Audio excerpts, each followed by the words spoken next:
வணக்கம் அம்மா IAS academy.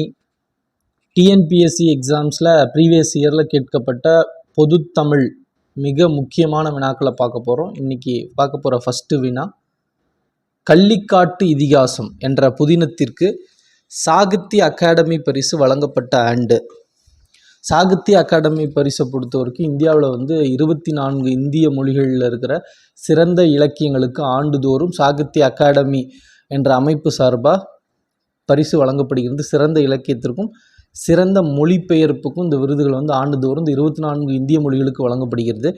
அந்த வகையில் பார்த்திங்கன்னா கள்ளிக்காட்டு இதிகாசம் என்ற இந்த புதினம் 2003ஆம் ஆண்டிற்கான சிறந்த தமிழ் இலக்கியத்திற்கான சாகித்ய அகாடமி பரிசு வாங்கினுச்சு.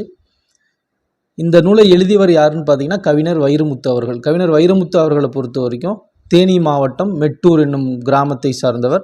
இவர் இந்திய அரசின் உயரிய விருதான பத்மபூஷன் விருதை பெற்றுள்ளார். அது மட்டும் இல்லாமல் இவர் சிறந்த பாடலாசிரியருக்கான தேசிய விருதை 7 முறையும், மாநில அரசின் சிறந்த பாடலாசிரியருக்கான விருதை 6 முறையும் பெற்றுள்ளார். இவருடைய கவிதைகள் பார்த்திங்கன்னா ஹிந்தி, தெலுங்கு, மலையாளம், வங்காளம், ஆங்கிலம் உள்ளிட்ட மொழிகளிலும் மொழிபெயர்க்கப்பட்டுள்ளதாக சொல்கிறாங்க.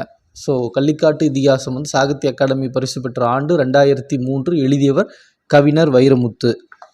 அடுத்த கேள்வி, திருக்குறள் இதுவரை எத்தனை மொழிகளில் மொழிபெயர்க்கப்பட்டுள்ளது? திருக்குறள் இதுவரை 107 மொழிகளில் மொழிபெயர்க்கப்பட்டுள்ளது. நமக்கு தெரியும், திருக்குறளை 1886ஆம் ஆண்டு ஆங்கிலத்தில் மொழிபெயர்த்தவர் ஜியு போப் அவர்கள். ஸோ அந்த வகையில் இதுவரை 107 மொழிகளில் திருக்குறள் மொழிபெயர்க்கப்பட்டுள்ளது.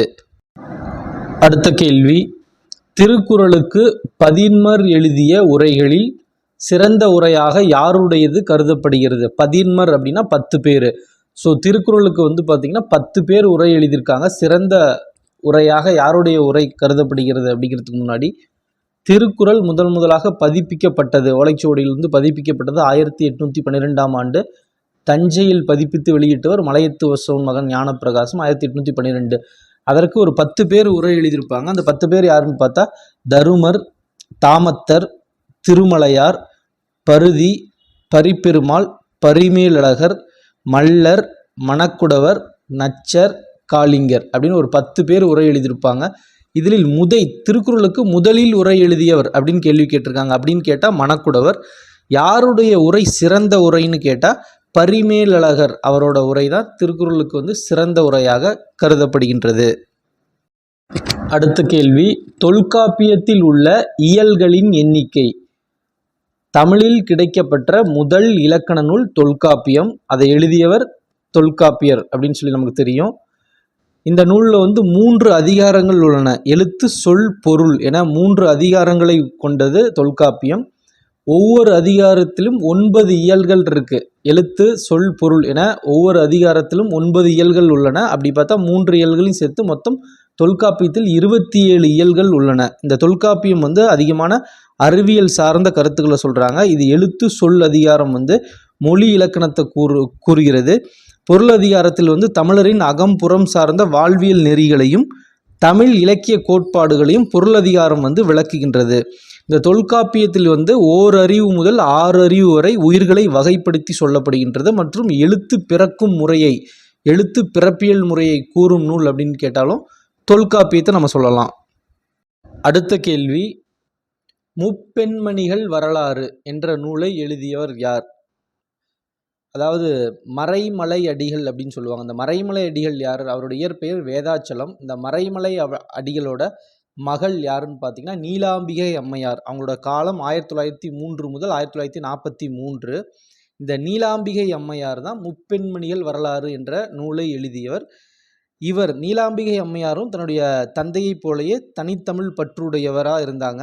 இவங்க எழுதிய பிற நூல்கள்னு பார்த்தா தனித்தமிழ் கட்டுரை, வடசொல் தமிழ் அகரவரிசை, முப்பெண்மணிகள் வரலாறு, பட்டினத்தார் பாராட்டிய மூவர் போன்ற நூல்களை எல்லாம் மறைமலை அடிகளாரோட மகள் நீலாம்பிகை அம்மையார் எழுதியுள்ளார்.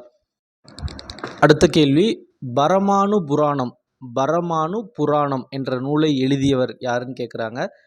இந்த பரமானு புராணம் நூலை எழுதியவர் ராஜேஸ்வரி அம்மையார். இந்த ராஜேஸ்வரி அம்மையார் யாருன்னு கேட்டோம்னா ராணிமேரி கல்லூரியில் அறிவியல் பேராசிரியராக பணி செய்தவர். இவங்க தமிழ், இலக்கியம், அறிவியல் போன்ற துறையில் சிறந்த வல்லுநராக விளங்கினாங்க.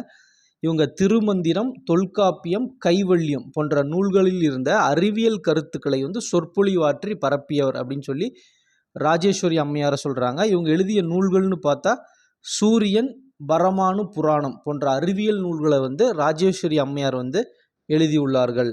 நன்றி.